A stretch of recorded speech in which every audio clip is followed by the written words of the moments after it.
আসসালামু আলাইকুম বন্ধুরা, আজকে আপনাদেরকে দেখাবো ডাভ শ্যাম্পু এবং অ্যাভোকাডো ডেইলি কেয়ার শ্যাম্পুর দুইটার মধ্যে পার্থক্য।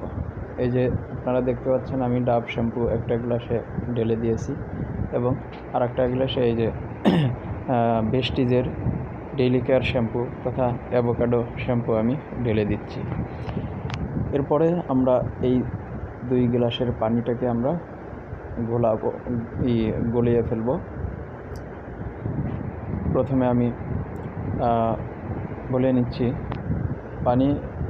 পানিতে এটা মিক্স করার পরে যেইটা পানিতে ঘোলা করবে বা ঘোলাটে করবে সেটা আসলে আমাদের পরিত্যাজ্য বা পরিহার করতে হবে।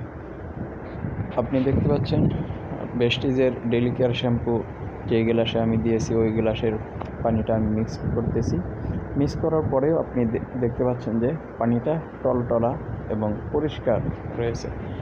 আর ডাভ শ্যাম্পু যেই গ্লাসে দিয়েছি ওই গ্লাসটার পানি যে মিক্স করতেছি, দেখুন বাতের ফেনার মতো বা ডিটারজেন্টের মতো এটা একদম পানিকে ঘোলা করে ফেলছে। সো ডাভ শ্যাম্পুটা ব্যবহার করা যাবে না, আমাদেরকে পরিহার করতে হবে।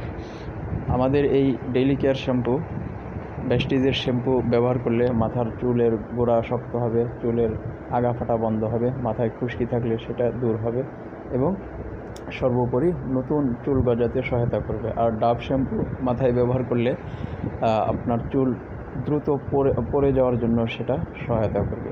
এজন্য আমরা বুঝে শুনে তারপরেই শ্যাম্পু ইউজ করব। আপনারা ভিডিওটি দেখার জন্য আপনাদের সকলকে ধন্যবাদ।